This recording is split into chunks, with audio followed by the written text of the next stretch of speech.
A lot of people in Washington right now, and I know this is probably going to drive your team crazy that I ask it this way, but I think it matters because it's accurate, because the columnist who wrote a piece today asking for the president not to seek re-election, David Ignatius, is well respected within the building behind you. What's your response to that idea? It's not just about the president, it's also about the vice president who you worked for in the 2020 campaign. Yes. David Ignatius, left-wing stenographer from the DNC steno pool, employed by Jeff Bezos, the billionaire information oligarch and Democrat loyalist at the Washington Post. President Biden should not run again in 2024. That's the headline. David Ignatius is mostly a stooge for the intelligence community and has been for a great many years. His archives would establish that whatever the intelligence community feeds David Ignatius, he dutifully and faithfully reproduces in the pages of the Washington Post. Never mind that most of it turns out to be entirely untrue later on. He's been used as a tool by the CIA and other intelligence agencies in Washington for years to spin. And he wins awards for it because really the Washington Post has always been a tool of the state, at least going back to the Kennedy days, the Democrat Party. When I say the state, it's the Democrat Party and the permanent bureaucracy. But it is kind of remarkable that David Ignatius, of all people, Democrat, shill, fluffer, Washington Post, President Biden should not run again in 2024 is the headline. And funny that he's pointing to Capitol Hill, well-respected on Capitol Hill, because, it's the Washington Post, and it's a great big circle fest in a hot tub, the Democrat Party and the permanent state, the Democrat Party and corporate oligarchs like Jeff Bezos, the Democrat Party and shills like David Ignatius, because what we're witnessing is a merger of state and corporate power. The merger of state and corporate power is, of course, what Benito Mussolini defines as fascism. Joe Biden launched his candidacy for president in 2019 with the words, "We're in the battle for the soul of this nation."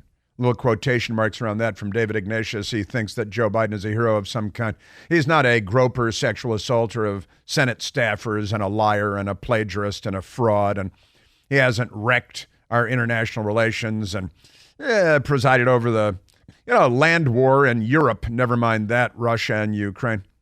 He was right, David Ignatius types on behalf of his party, the Democrat Party. And though it wasn't obvious at first to many Democrats, he was the best person to wage that fight. He was a genial but also shrewd campaigner. He dwelt in his basement and you guys campaigned for him.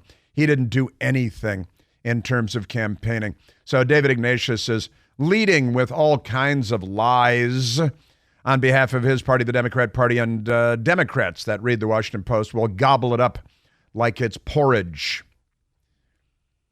A shrewd campaigner for the restoration of what legislators call regular order. God, they hate Trump, don't they? I'm surprised more of them have not set themselves on fire and self-immolated in front of the Supreme Court and other government buildings. I wouldn't want to rule out other government buildings as well. Since then, Biden has had a remarkable string of wins. War in Europe, 9% inflation. By the way, the Washington Post is even reporting today that childhood poverty has doubled. Childhood poverty has doubled, and that's a good thing.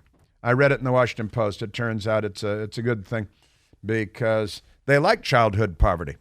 It's children they hate, except for their organs. They will harvest their organs, and that's okay.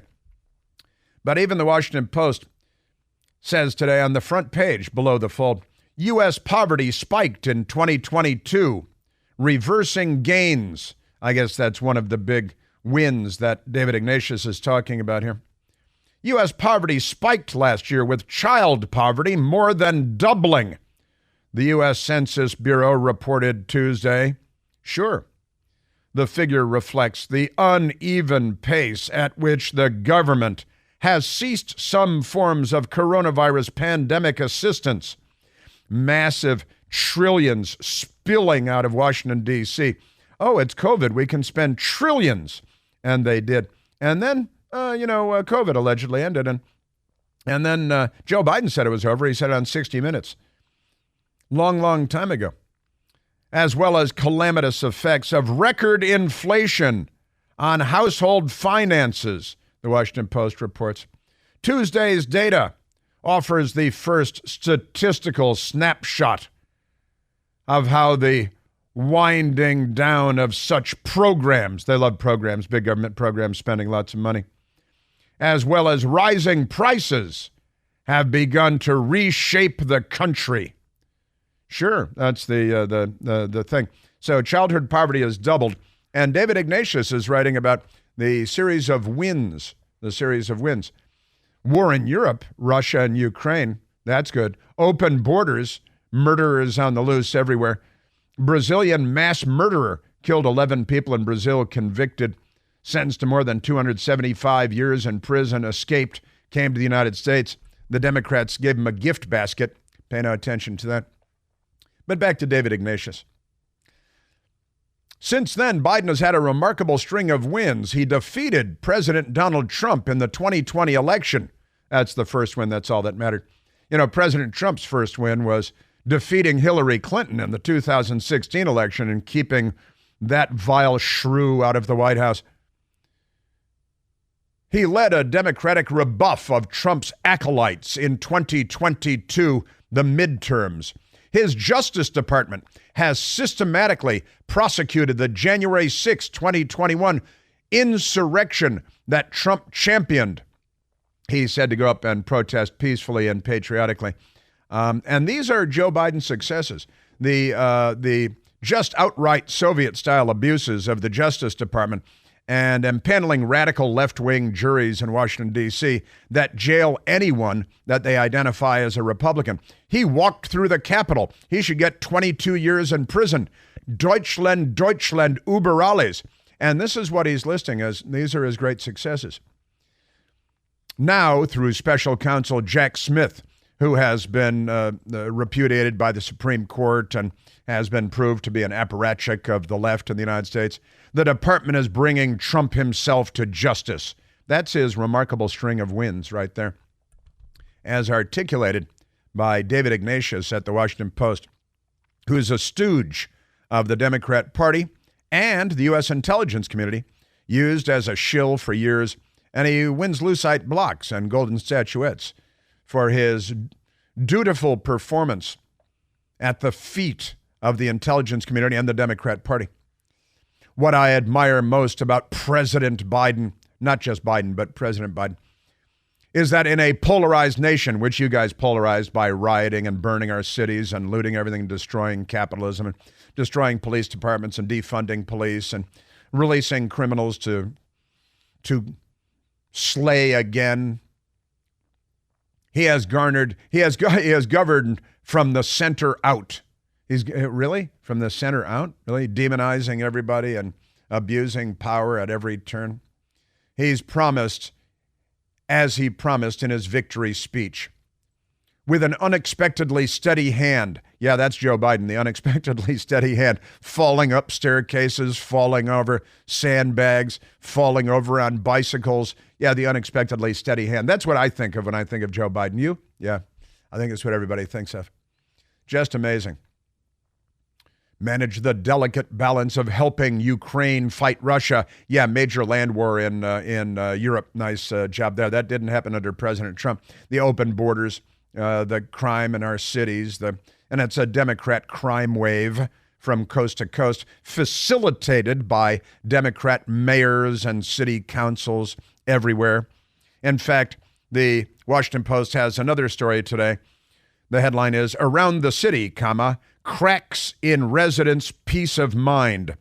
A sharp rise in crime is driving up anxiety and prompting precautions." And they got a picture of busted out car windows and a woman standing on the sidewalk looking terrified because the Democrats are a crime wave from coast to coast. Portland, Seattle, San Francisco, Los Angeles, Chicago, Baltimore, New York, Washington, D.C., Atlanta, everywhere you go. In foreign policy, he managed the delicate balance of helping Ukraine fight Russia. This is great. Without getting America itself into the war. Yeah, Kim Jong-il and Vladimir Putin are meeting right now in Siberia, about exchanging weapons, and while people are starving to death in North Korea, which comes as a shock to leftists because they know nothing about anything. The 20th century is just a blank spot for them. It's just amazing what they don't know. But I don't think Biden and Vice President Harris should run for re-election. He types. It's painful to say that. That's because you're a bootlick and a stooge. Given my admiration for much of what they've accomplished, what have they accomplished? 9% inflation, war in Europe, open borders, our cities as far away as Maine being overrun by the millions and millions of illegal aliens, the manhunt underway when he typed this for yet another murdering illegal alien in Pennsylvania. Pay no attention. But if he and Harris campaign together in 2024, I think Biden risks undoing his greatest achievement, which was stopping Trump. Oh, really? With the lowest unemployment rates for African Americans, for Latinos, for women, the booming economy, energy independence, $2.11 gasoline prices, no supply chain crisis, no war in Europe, no open border, all that terrible stuff, the booming economy. Those were the good old days. And the Washington Post and David Ignatius want to make sure that they stop that from ever happening again. That's pretty amazing, I've got to say. And here he is, the bootlick, apologizing for saying out loud what is obvious to anyone with two brain cells to rub together. Biden would carry two big liabilities into 2024 campaign. He would be 82. You just picking up on that now? He's been falling over everything he walks by for the last 2 or 3 years. He would be 82 when he began his second term, So he's already, he was a dimwit when he was 45. And he'd be 86. Geek, geek, geek. Honestly, he makes Abe Simpson on The Simpsons look like a genius.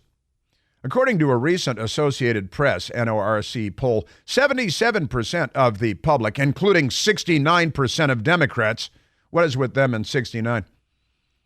Think he's too old to be effective for 4 more years. Only 69% of Democrats.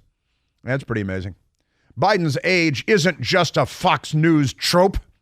It's been the subject of dinner table conversations across America this summer, meaning left-wing Chardonnay sipping pate snarfing Democrats, across America this summer.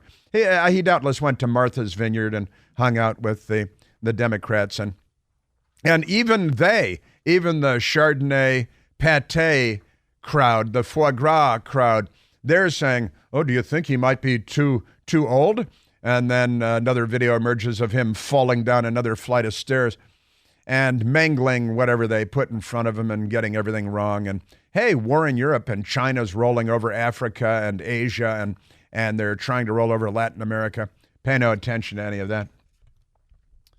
So the Washington Post and bootlick David Ignatius saying that Joe Biden and Kamala Harris should not run, which makes him an ageist, a racist, and a sexist. He's anti-Asian, he's anti-black, he's anti-woman. He should be canceled by the Washington Post for daring to say out loud what every person, even with a 2-digit IQ, knows across America, and David Ignatius has a 2-digit IQ. Joe Biden's plan to introduce the digital dollar, inflict the digital dollar in the United States, is already nefariously underway, and it's vitally important to understand the potential consequences because, notwithstanding the falsehoods they're feeding us, this idea is not in our best interests. The U.S. dollar, who needs that? Monitoring every dime you spend, Mr. Charlie. Time is of the essence, so taking action now is a great idea if you want to protect your financial future. You can help protect your savings from the risks of Joe Biden's digital dollar scheme by diversifying with IRAs in gold and silver, precious metals throughout the ages. Call the experts to get started at American Alternative Assets. Call American Alternative Assets at 888, that's 888-4-GOLD-20. The number 4, the word gold, 20, 888-446-5320. They'll give you all the guidance you need on safeguarding your retirement savings. Say no to Joe Biden's digital dollar scheme. Call 888-4-GOLD-20, 888-446-5320. Individual results may vary. There is no guarantee that past performance of gold and silver will be indicative of future results. Seek your own legal, tax, investment, and financial advice before opening an account. Yeah, even the Washington Post. Time to step down, Joe. For how long? I've been saying this for weeks now. It's time for Joe. Well, and certainly in Hanoi, the Hanoi performance, that was the "It's Over for Joe" press conference. Today is also Mailbag Day, and I have the mailbag questions right here in front of me. Got to get to those. And gay child porn in schools, the Democrat, Senator John Kennedy. And updating you on the Democrat response to the impeachment inquiry.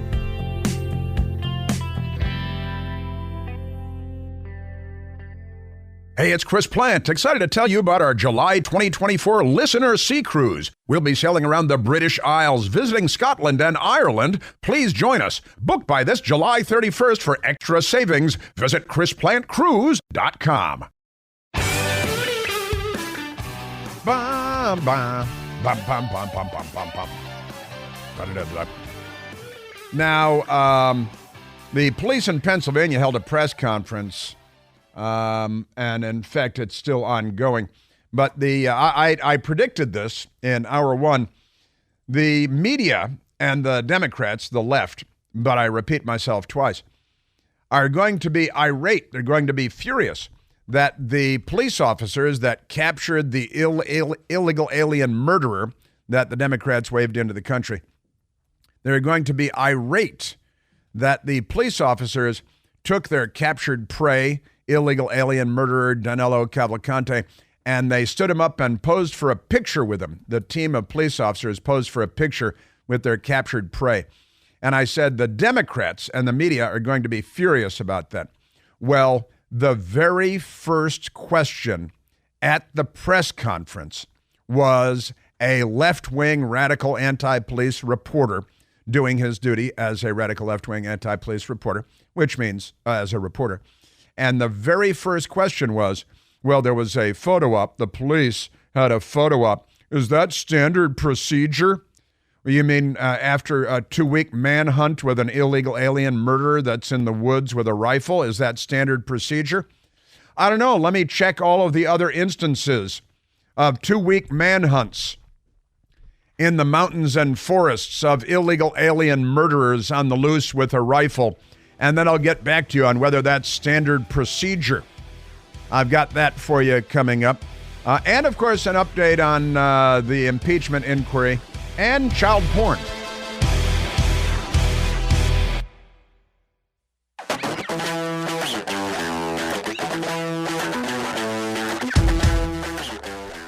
And it is Mailbag Day. It's Mailbag Day. And I have my mailbag questions in front of me. I hope none of them stump me, because, I'm easily stumped. I want to give you a little update on the capture of the illegal alien that the Democrats love. They love murderers and illegal aliens. You know how they are. Open borders. And I told you the news media would go bat guano over the fact that the police officers that captured the lunatic, the illegal alien rifle-toting murderer, wanted for murder in Brazil, convicted of murder in Pennsylvania, and escaped from prison, stole a rifle out in the woods. The police are out there hunting him, and the Democrats are anti-police. They are suffering from a sickness. They really are. The Democrat Party has a sickness. But let me share with you a couple of items. I guess the lead guy, one of the lead guys at the press conference in Pennsylvania State Police Lieutenant Colonel George Bivens, said that just after midnight last night, a series of events started to unfold. Said a burglar alarm sounded at a home, at a residence. And he said, our people investigated that, did not find Cavalcante or anyone else. But they started to bring some of our people into that area because the burglar alarm went off and it was in the zone where they were searching for him, right? And he said that it was that there were 2 teams of officers. Now, let me add this in a moment. He said close to 1 a.m. after the burglar alarm went off at a residence and police swarmed the area. At 1 a.m., they brought an aircraft in. Don't specify whether it's fixed wing or a helicopter or even a drone. The aircraft picked up a heat signal out there in the forest and the woods. Picked up a heat signal in that area, and officers began to track the heat signal, but then a lightning storm came in and forced the aircraft to be waved off.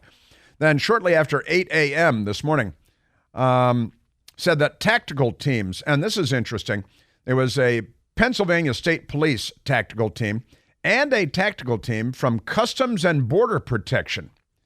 Now, Pennsylvania is not a border state, but the Customs and Border Protection team has a specialty of tracking people. So they brought the CBP team in, a special team, along with the Pennsylvania State Police special team. And again, they looked like SEAL Team 6 or Delta Force. And these 2 teams came in at 8 a.m. And they went to where the heat signature was detected by an aerial source, by an aircraft, hours earlier at 1 a.m. and had to be waved off. But the tactical teams came in, converged down the area where the heat source was, and they said that we had the element of surprise. And they jumped in on the guy. They grabbed him. No shots were fired, and he had a rifle. And they got him alive and didn't have to shoot him 200 times, and they escorted him away. Cavalcante did not know that he was surrounded. About 25 law enforcement officers converged on Cavalcante, and the Democrat governor of Pennsylvania, Josh Shapiro, even said nice things about the police. He'll change his mind again tomorrow, no doubt. He is a Democrat. But then they after speaking for a while and explaining what happened to a group of assembled members of the press, they got to the Q&A portion. And a reporter, I don't know who the reporter is. He sounds like a man, could be transgender. I don't know for sure. Might be a woman identifying as a man or a man identifying as a woman. It's hard to say. But the first question, as I predicted, I didn't predict it would be the first question. That's even too ridiculous to imagine. The first question is not about the capture or the heroism or saving lives or capturing alive or no shots fired. How'd you do it? The next question is probably about why'd you use scissors to cut his Eagles sweatshirt off? But here's the first question from a fake reporter, because I explained, and I said the news media is going to be outraged, and the Democrats, but I repeat myself, that the arresting officers stopped when they arrested him. They were bringing him over to an armored vehicle to take him safely away, and they stopped for a photo op, which is not entirely uncommon. I'm guessing a bunch of these guys have military background. We've been at war with the troglodytes and, mostly the Middle East and Central Asia all these years since September 11th. And when you capture an Al-Qaeda or an ISIS, it's not uncommon that you capture them alive to, grab the guy and have a photo op, take a photo op with you and your unit that captured the bad guy. You get a photo for your archives, and it's fun. Sometimes even after you kill the SOB, you might stop for a photo, and that really upsets the Democrats. But here's the first question from a fake reporter to the assembled law enforcement officials. Why'd they do a photo op after they captured the escaped illegal alien killer? I'm filling in a couple of the blanks for him. The photo op that was taken with the fugitive. Can you explain how that's actually a standard procedure, or what's the reasoning behind the photo op with the fugitive? I'm aware that there was a photo op that was taken out there. Those men and women worked amazingly hard through some very trying circumstances. They're proud of their work. I'm not bothered at all by the fact that they took a photograph with him in custody. Again, they're proud of their work. They kept the community safe. I say thanks to them and good job.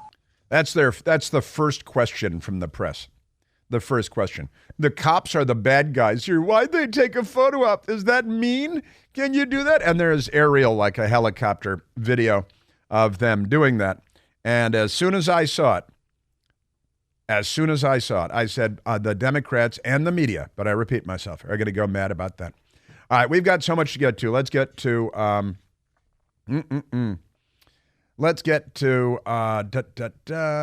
gosh, so much great stuff to get to. Let's get to the gay child porn that the Democrats are putting in our schools so that our children can be indoctrinated with gay child porn, not heterosexual child porn, not straight child porn, only gay child porn.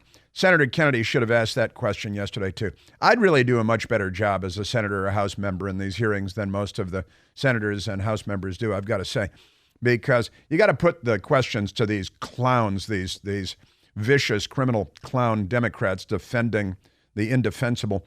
But here's Senator John Kennedy, who's always fun, at the hearing, and he decided to read aloud from one of the books that the Democrats demand be in schools across the country and that our children be indoctrinated with, because, here's a headline from left-wingers at the Hill.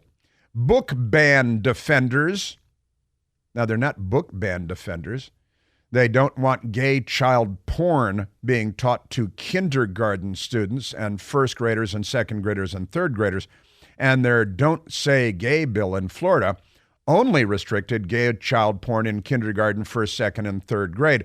And they started canceling conventions in Florida and demanding that Ron DeSantis be removed because they insist that gay child porn must be in all schools down to kindergarten, first, second, and third grade. Book ban defenders. You guys ban Mark Twain. You ban Huckleberry Finn. You ban To Kill a Mockingbird. Are you kidding me? Classic American literature is banned by you radical left-wing, anti-Western, anti-American, anti-free speech, anti-Bill of Rights, anti-Second Amendment, pro-open border, pro-criminal, anti-police. All right, let's go to Senator John Kennedy at the hearing. It was kind of an unusual episode on Capitol here, and we got a beep a lot of it because he's reading from one of the Democrat children's books. Let's take two books that have been much discussed. Much discussed. The first one is called All Boys Aren't Blue. All Boys Aren't Blue. And I will quote from it. How do you spell blue? I put some lube on and got him on his knees, and I began to slide into him from behind. I pulled out of him and kissed him while he masturbated. This is for kids. He asked me to turn over while he slipped a condom on himself. This was my ass, and I was struggling to imagine someone inside me. He got on top and slowly inserted himself into me. It was the worst pain I think I have ever felt in my life. Eventually, I felt a mix of pleasure with the pain. Eventually. Close quote. All boys aren't blue. All boys aren't blue. That's your Democrat Party. This is their grammar school curriculum. And I've got to say, I know that's obviously profoundly offensive, but not to Democrats and not to the Democrat governors and senators and secretaries of state and school board chairmen and women and in between. And this is what the Democrats are peddling in schools. And one of the amazing things about this is that no one says it out loud because it's obscene. So when Republicans are suggesting that we shouldn't have these books in grammar schools, no one has ever before brought up, and again, yesterday they should have brought up the poster boards, because the next book that he talked about is this one called Gender Queer, right? And this has graphic depictions of man on boy sex and boy on man sex. Again, no heterosexual sex. And if I were there, if I were Senator Kennedy, I would have asked this clown from Illinois who's defending this porn, this gay child porn in grammar school. I would have said, do you introduce any heterosexual child porn in first grade and second grade, or only gay child porn? Because the correct answer is it's only gay child porn. Senator Kennedy. The second is another much discussed book, I'm sure you're familiar with it. It's called genderqueer. Okay? Let me read an excerpt from that. Quote, I got a new strap-on harness today. I can't wait to put it on you. It will fit my favorite dildo perfectly. You're going to look so hot. I can't wait to have your in my mouth. I'm going to give you the job of your life. Then I want you inside of me. End quote. Grammar school. This is for grammar school children down to kindergarten. This is the Democrat Party. And make no mistake, this is not like some fringe, outlying group. This is not NAMBLA, the North American Man-Boy Love Association, which is a Democrat association dedicated to gay child rape. This is the mainstream of the Democrat Party at the very highest levels, and your news media will not show this on ABC, NBC, CBS, PBS, CNN. They will not show you this because they are engaged in an active cover-up of this. Now, Senator Kennedy was addressing the Illinois Secretary of State, who is Alexei Giannoulias. And Alexei Giannoulias is there sitting at the table waiting for his chance to talk so he can defend gay child porn. And again, nobody asked, do you have straight child porn in the schools like this or only gay child porn? Because it is only gay child porn. It went like this. What are you asking us to do?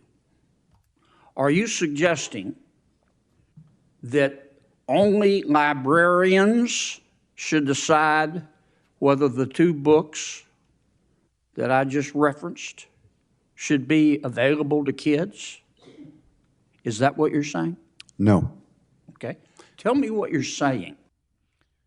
Now, this is quite amazing. Listen to what he describes as random parents, who he describes as dictatorial random parents. And when he says he's a Democrat, Illinois Secretary of State, Alexei Giannoulias, and he dismisses parents as a nuisance when it comes to making decisions for their own children, what their children. I mean, do you bring in videos or DVDs to the second graders' classrooms and show that Democrat in Virginia having sex with 3 different men in one day?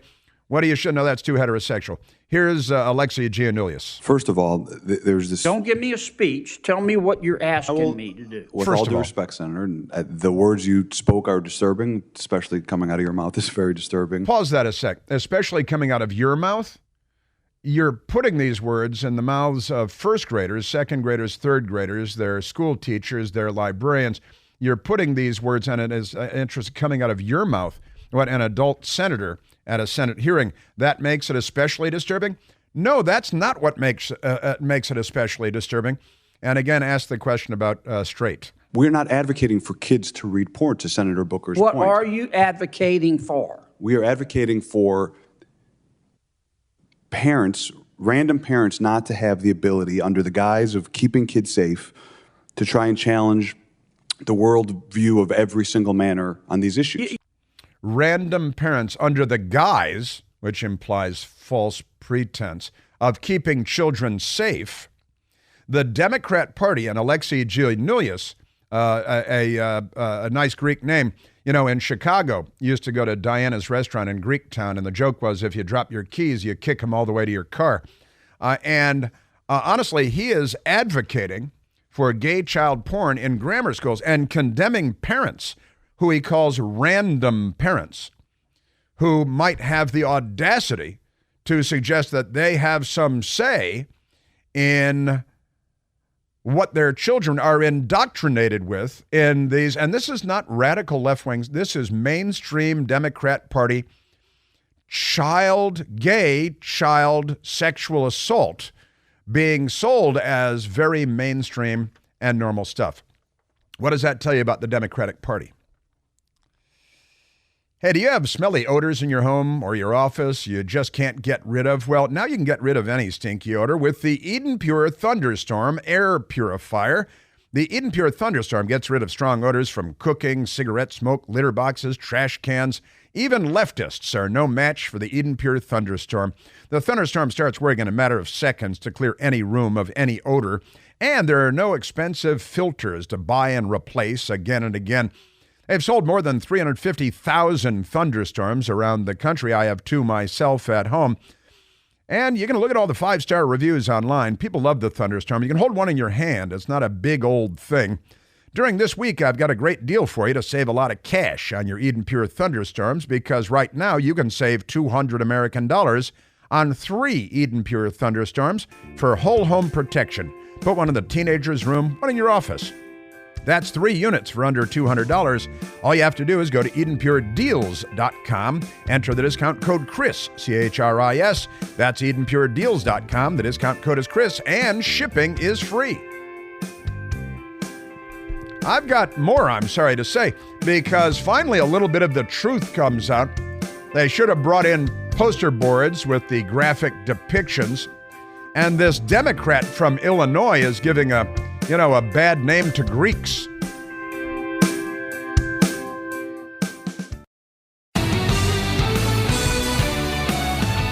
These topics that deal not with book banning, because no one here has banned any book. You can still get these books anywhere you want them.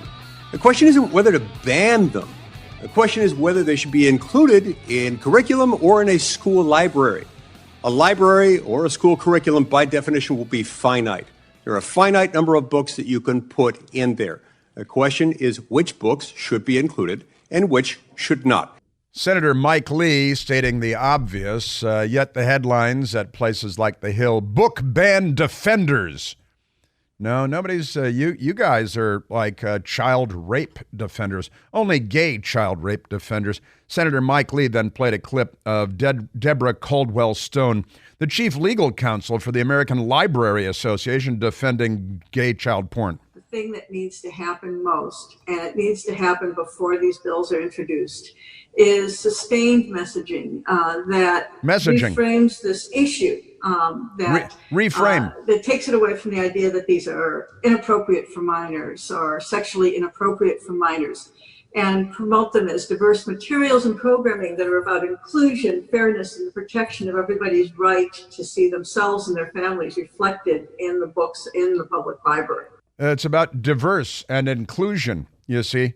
That's the American Library Association. She should be dragged away in handcuffs. Honestly, the Democrat mayor of College Park, Maryland, was dragged away in handcuffs when he was arrested on dozens and dozens of counts of gay child porn shortly after his most recent visit to the Biden White House, where he was enjoying himself and behaving like a miscreant.